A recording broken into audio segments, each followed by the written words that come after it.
What happened to the poor priest was quite curious.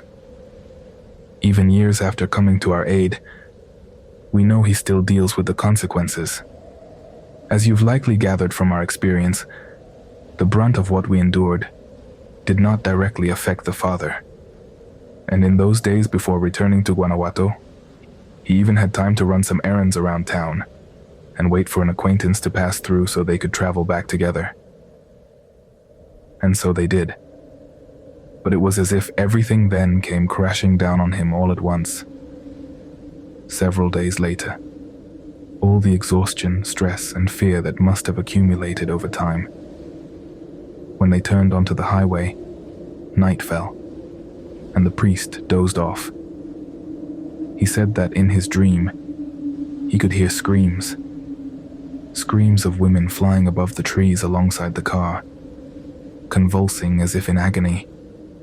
He awoke panicked, and they had to pull over for him to stumble out and vomit something dark and thick by the roadside. His travel companion grew worried. "This isn't normal, Father." But the priest knew he was merely beginning to pay the toll for his recent encounter. It would not easily release its grip on him. Days later, back in town, he happened to chat with a man in the general store who was from that neighboring village that the priest and my grandmother had traveled to for an exorcism years prior. There, the two were considered legends of a sort, though later priests resented and discounted their supposed heroics. "Heard what happened back home, Father?" said the local mockingly. "The witches had themselves a feast up in the old cemetery, digging up graves, hauling out bones, mostly ancient corpses, you know." The priest was aware the small home at the center of everything had sat abandoned for years. That entire hill deserted. Not a soul daring to tread near that boneyard anymore. The remaining dead there bereft now of their living. "What witches?" asked the priest. "Thought folks had stopped believing in such primitive superstitions." "Well, yes, Father. So did we townsfolk. But one night, screams echoed down from that cursed place. Strange lights filled the skies as if great bonfires leapt among the clouds. And a group of our women suddenly burst naked from their homes and raced up the hill in a frenzy. Turns out, we had quite the crop of dormant hags lurking among us after all. Why, even my dear cousin Lupita, Father, seemed the model of Catholic piety, joined their devilish coven." The priest later verified with authorities that disappearances had indeed been reported, though the investigations remained ongoing. Clearly something sinister had stirred. What a shame he no longer had resources to look into the matter himself. That would fall to whoever held his former position. He figured the new priest was likely dismissive of such primitive beliefs and would leave the situation unaddressed. At times, the father even managed to forget the whole affair. Until a few weeks later, the banging of an open door in the wind awoke him before dawn. Rising to shut it, he realized the inside latch inexplicably now hung open without any sign of tampering, as if someone on the other side, within the rectory, had released it. But there was no one else there with him to have done such a thing. He resecured it, returning to bed before the loud banging sounded again. The door had worked itself open once more. This occurred again several nights a week. An unlocked window or door leading to his private rooms were left ajar, and he would find a wake of chaos within. Papers and books scattered as if a cyclone had swept through.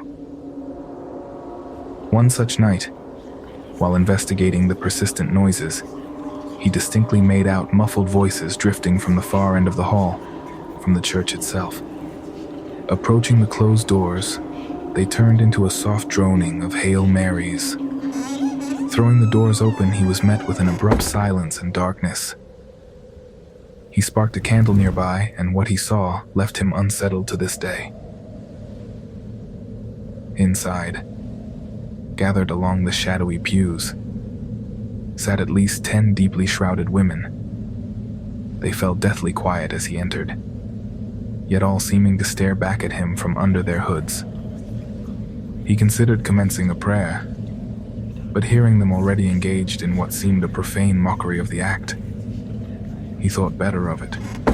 Closing the door on them, he retreated to his room to earnestly beseech the Lord alone, only to thereafter find these visitations a nightly occurrence, their tone increasingly more vitriolic in recitation, implying the futility of his efforts. He often thought of retrieving the crucifix, the only means of driving them off. But realizing this persistent suggestion dominated his thoughts, it slowly dawned on him.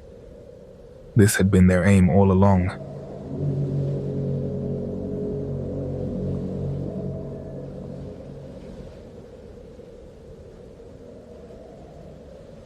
The appearances continued, albeit sporadically, but the father managed to temper them somewhat over time by convincing himself that they bring only spiritual, not bodily harm. As I've mentioned before, this ordeal also destroyed my brother's long-term relationship, though we still cherish his ex-girlfriend fondly and enjoy when she calls to catch up. But after what transpired in her home, there was no going back to how things were. At the time, no one knew what my brother heard that fateful day that sent him fleeing. His girlfriend was the only one who could have known, but she didn't believe him and even made fun of his belief in our supernatural troubles. But she would soon find out.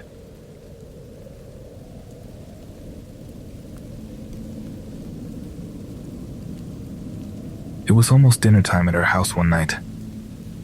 Her little brother was off playing with a neighbor, so they knew his bedroom was empty. But when their mother walked by, she heard footsteps echoing from behind the closed door, as if walking in circles. Perhaps wisely, she attempted to ignore it at first, but was unable to and moved to press her ear against the door. An abrupt silence came over her. Shaken, she tried dismissing it, but a crushing migraine left her tossing and turning in bed that night, unable to sleep until exhaustion finally prevailed. But the brief respite only led to fresh torment in the shape of nightmares. When she shared her nightmarish visions over breakfast the following morning, they aligned perfectly with our home's ongoing incidents. In the dream, she checked on her slumbering boy, only to spot a figure perched at the foot of his bed, smiling coldly back at her. A man in a harlequin costume putting a single finger to his lips to shush her. Awaking near dawn, she rushed to her son, finding the room unnaturally icy, and the poor boy shivering, mumbling fretfully, until she instructed him to squeeze into his sister's bunk bed. Returning to collect some warm covers, she noticed all 3 family cats stationed in the middle of the yard staring at the sky. She called them inside, but the animals remained motionless, following something along the roof. In the car window's reflection, she too caught a glimpse of a shape hunched there matching the jester's form. She desperately tried writing it all off as bad dreams and stress headaches, but in 2 days' time, something occurred that forever changed their lives. Her youngest, merely 7, was finishing up her evening bath when an unseen figure entered the bathroom. Assuming it was one of her family members, she called out, requesting her privacy. But this imposing presence remained lurking behind the shower curtain. Backlit, she perceived only a blurred, towering form, with a leg that suddenly elicited a blood-curdling scream as it lunged towards her. Luckily, her father came running, grappling to calm his hysterical child, who was positive something had scratched her, Out in the hall, he glimpsed a figure vanish into his son's room. He followed, spotting a doll-sized silhouette scramble under the bed. The rest of the family crowded into the cramped space, helping lift the frame to search every nook and cranny to no avail, except for a tiny crevice in the wall, too small for anything but a mouse.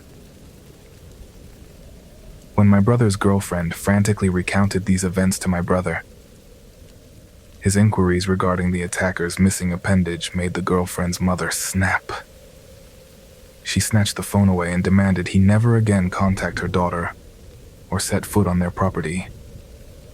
My brother tried to explain that he could help, that he understood how to stop it, but she refused. And that poor girl, to this day, though now fully grown, retains a mild stutter that the family still blames on my brother.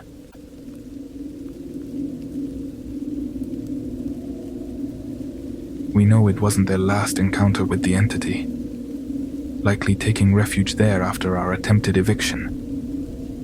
But they have never shared any further details with us. If, by some twist of fate, this family ever comes across our account, we wish to deeply apologize for all they have endured and continue experiencing, extending our offer to finally help if they would allow it. Should any new details around these stories emerge, please know, our community will be the first we share them with.